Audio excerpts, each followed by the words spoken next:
और इसके बाद खबरें विस्तार से। दिल्ली से खबर सामने आ रही है। बीजेपी की लोकसभा चुनाव को लेकर बैठक, थोड़ी देर में पार्टी मुख्यालय में होगी बैठक।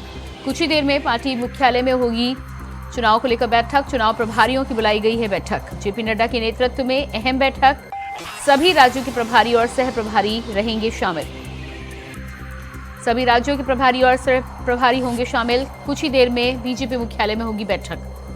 लोकसभा चुनाव की रणनीति को लेकर भारतीय जनता पार्टी की बीजेपी मुख्यालय में बैठक। सभी राज्यों के प्रभारी और सह प्रभारी बैठक में होंगे शामिल। गृह मंत्री अमित शाह भी बैठक में हो सकते हैं शामिल। राष्ट्रीय अध्यक्ष जेपी नड्डा की अध्यक्षता में होगी बैठक। लोकसभा की रणनीतियों पर की जाएगी चर्चा। चुनाव की तैयारियों की समीक्षा को लेकर होगी बैठक।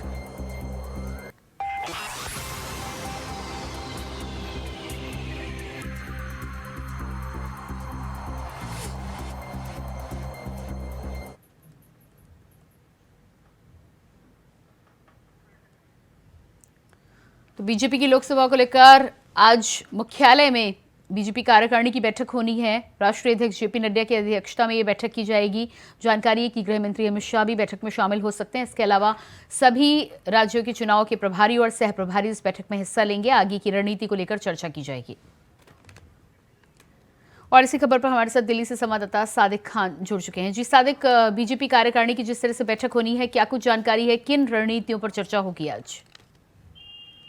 जी बिल्कुल प्रियंका, जिस तरह से 2024 को लेकर भारतीय जनता पार्टी पूरी तरह से एक्शन मोड में है, उसी को देखते हुए आज भारतीय जनता पार्टी की अहम बैठक होने जा रही है। ये बैठक जितने भी प्रदेश के सह प्रभारी और प्रभारी हैं उनकी बैठक है, जिसमें पार्टी के राष्ट्रीय अध्यक्ष जेपी नड्डा खुद इस बैठक की अध्यक्षता करेंगे। जेपी नड्डा के नेतृत्व में ये बैठक होने जा रही है। इस बैठक में गृह मंत्री अमित शाह के भी पहुंचने की उम्मीद है। जितने भी आप से कुछ देर बाद ही बैठक का शुभारंभ होगा। जेपी नड्डा यहाँ पहुंचेंगे।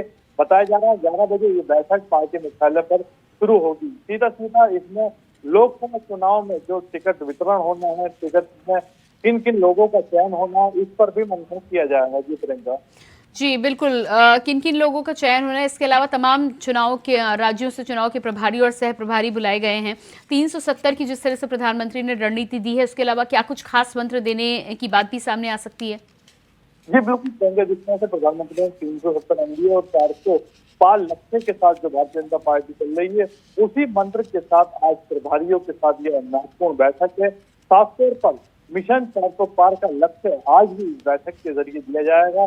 पूरी तरह से भारतीय जनता पार्टी हर प्रदेश में जितनी भी सीटें हैं उन्हें जीतने के लिए पूरी तरह से मजबूती के साथ इन बैठकों को कर रही है। उसी दौर में ये बैठक होने जा रही है, जिसमें साफ तौर पर ये 400 पार का लक्ष्य आज इस बैठक में भी दिया जाएगा। जी सादिक, क्या समय निर्धारित किया गया है और कितनी देर चलेगी बीजेपी राष्ट्रीय कार्यकारिणी की ये बैठक? जी प्रियंका, बिल्कुल ये बैठक 10 बजे का समय निर्धारित था, लेकिन 10 बजे नहीं पहुंच पाए अभी पार्टी के राष्ट्रीय अध्यक्ष। 11 बजे बैठक का शुभारंभ होगा। उसके बाद लगभग 2 से 3 घंटे तक ये बैठक चलने वाली है। जी प्रियंका। जी बिल्कुल सादिक, इस तमाम जानकारी के लिए बहुत बहुत शुक्रिया आपका। तो ये थे हमारे साथ संवाददाता सादिक खान, जानकारी दे रहे थे। 11 बजे से बैठक की शुरुआत हो सकती है और राष्ट्रीय अध्यक्ष जेपी नड्डा तमाम चुनाव के प्रभारी और सह प्रभारियों को 370 के साथ ही साथ 400 पार की रणनीति के लिए गुरु मंत्र देते हुए नजर आएंगे। इसके अलावा आपको जानकारी दे दें कि गृह मंत्री अमित शाह भी इस बैठक में शामिल हो सकते हैं। बात करेंगे अगली खबर की। लखनऊ से अगली खबर सामने आ रही है। सपा ने सभी विधायकों को बुलाया। आज सभी विधायकों को किया गया तलब। राज्यसभा चुनाव को देखते हुए विधायकों की बैठक। पार्टी की तरफ से विधायकों की रुकने की भी की गई व्यवस्था। सभी विधायकों की बैठक। सपा ने सभी विधायकों को बुलाया लखनऊ से इस वक्त की अहम जानकारी। आज सभी विधायकों को किया गया तलब। पार्टी की तरफ से विधायकों के रुकने की भी की गई व्यवस्था। तो राज्यसभा चुनाव के मद्देनजर उत्तर प्रदेश लखनऊ में भी राजनीतिक गहमागहमी देखने को मिल रही है। समाजवादी पार्टी ने अपने सभी विधायकों को लखनऊ तलब किया है।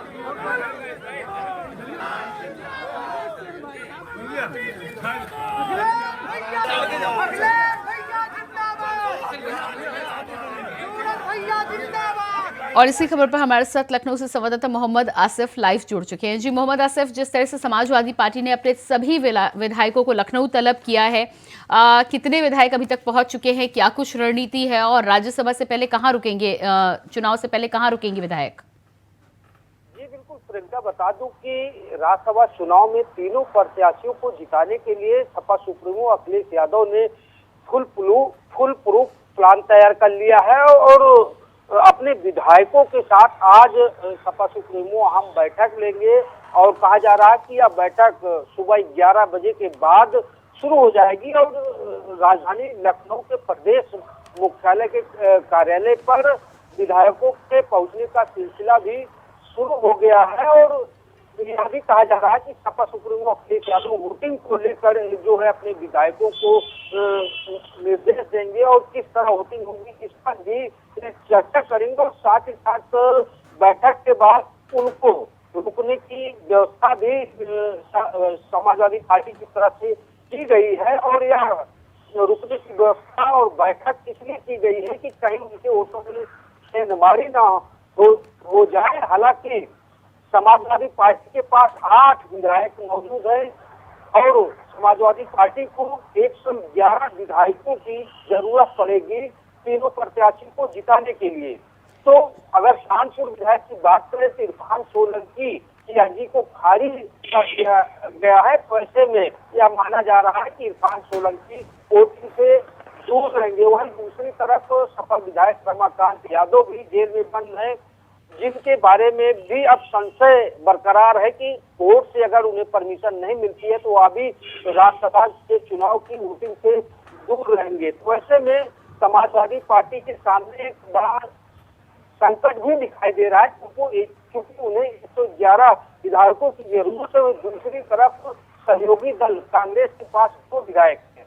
तो यह माना जा सकता है कि जिस तरह से गठबंधन पूरी तरह से हो गया है, इसमें 2 विधायक अगर कांग्रेस के वोट करते हैं तो विधायकों की संख्या 10 हो रही है, लेकिन एक वोट और जरूरत होगी क्योंकि 111 वोटों की जरूरत है।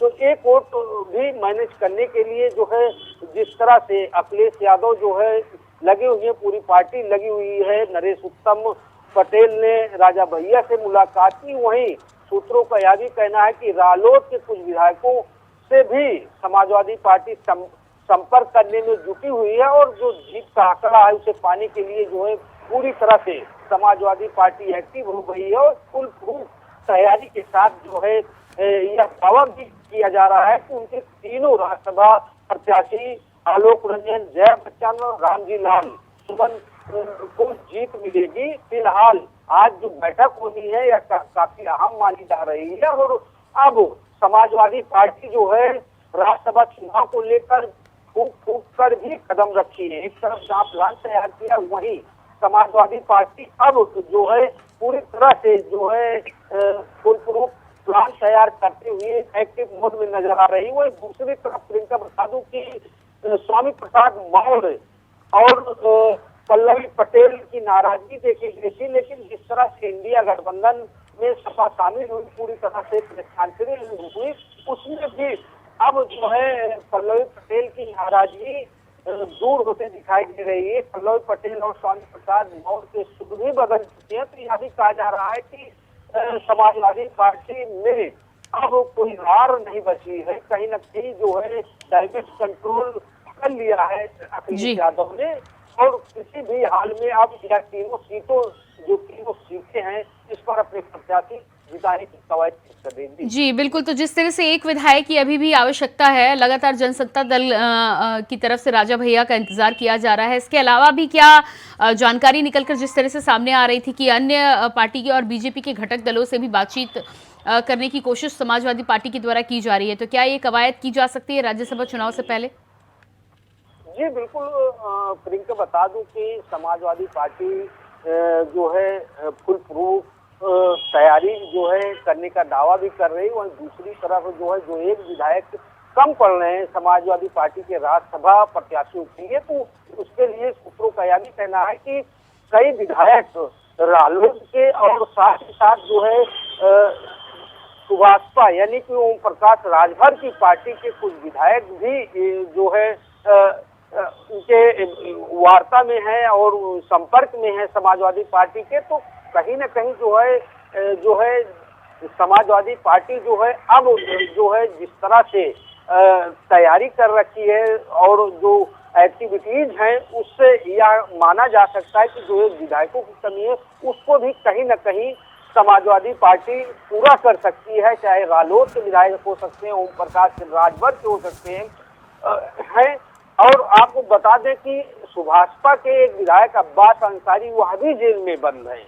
तो कहीं न कहीं जो है अगर अब्बास अंसारी को परमिशन मिलता है तो वह भी वोटिंग के लिए आ सकते हैं, लेकिन अब उनकी वोटिंग कहाँ होगी यह भी जो है संशय बरकरार हुआ। लेकिन एक विधायकों की जो कमी है यह कहा जा सकता है कि 99 में एक कम है।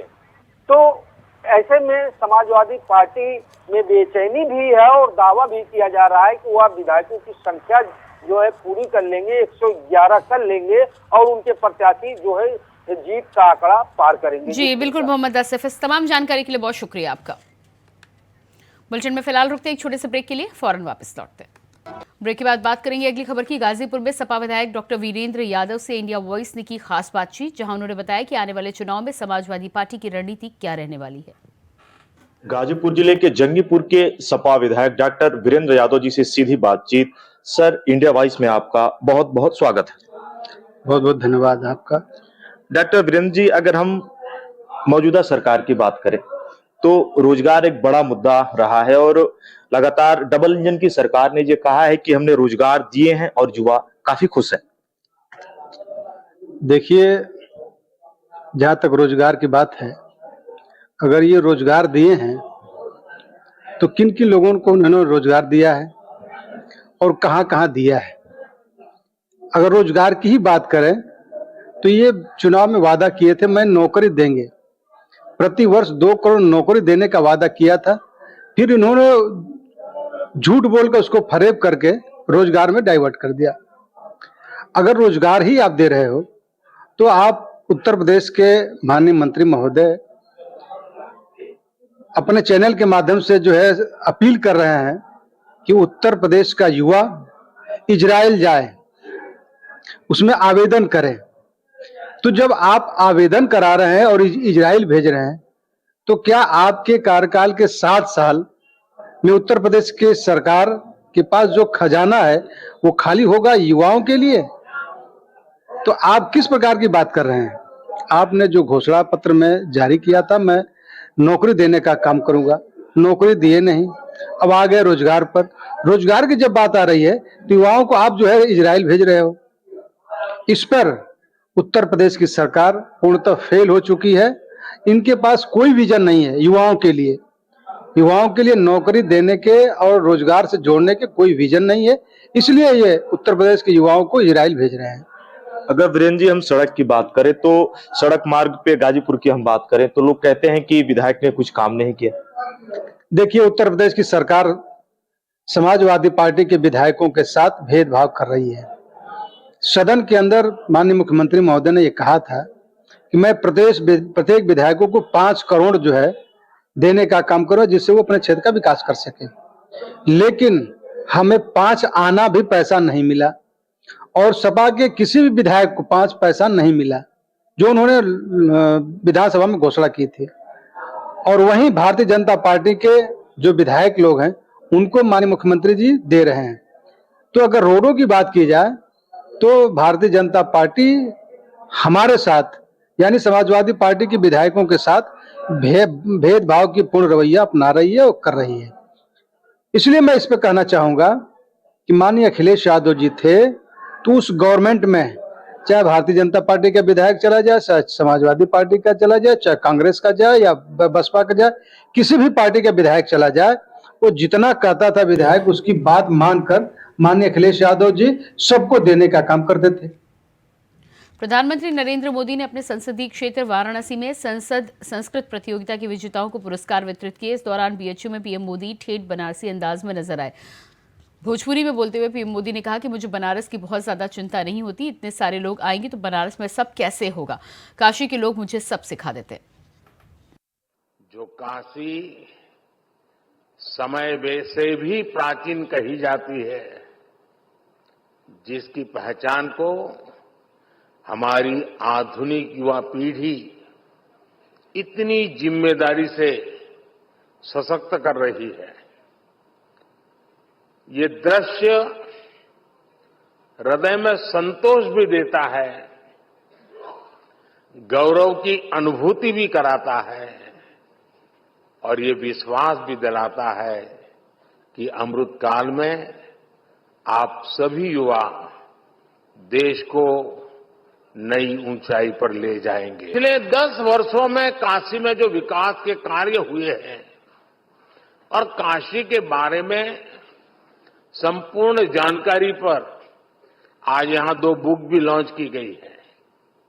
पिछले 10 वर्ष में काशी ने विकास की जो यात्रा तय की है, उसके हर पड़ाव और यहां की संस्कृति का वर्णन इन कॉफी टेबल बुक में भी किया गया। हम सब तो निमित्त मात्र है, काशी में करने वाले तो केवल महादेव और उनके गण है। जहां महादेव का कृपा हो जाला, ऊ धरती अपने ऐसे ही समृद्ध हो जाले। परमात्मा ने हर एक को हर प्रकार की शक्ति दी है।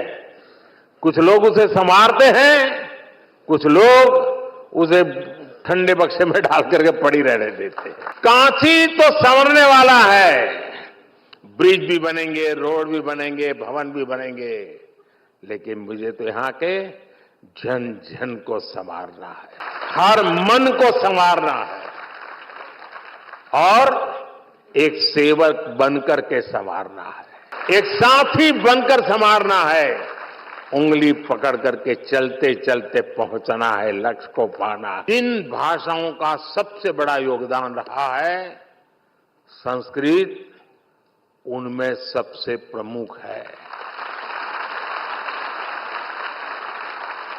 भारत एक विचार है, संस्कृत उसकी प्रमुख अभिव्यक्ति है। भारत एक यात्रा है, संस्कृत उसके इतिहास का प्रमुख अध्याय है। भारत विविधता में एकता की भूमि है, संस्कृत उसका उद्गम है। इसलिए हमारे यहां कहा भी गया है, भारतस्य प्रतिष्ठे, भारतस्य प्रतिष्ठे दुवे संस्कृतम संस्कृतिस्थता, अर्थात भारत की प्रतिष्ठा में संस्कृत की बड़ी भूमिका है। और इसी के साथ फिलहाल इस बुलेटिन में इतना ही। खबरों के लिए बने रहिए इंडिया वॉइस के साथ। नमस्कार।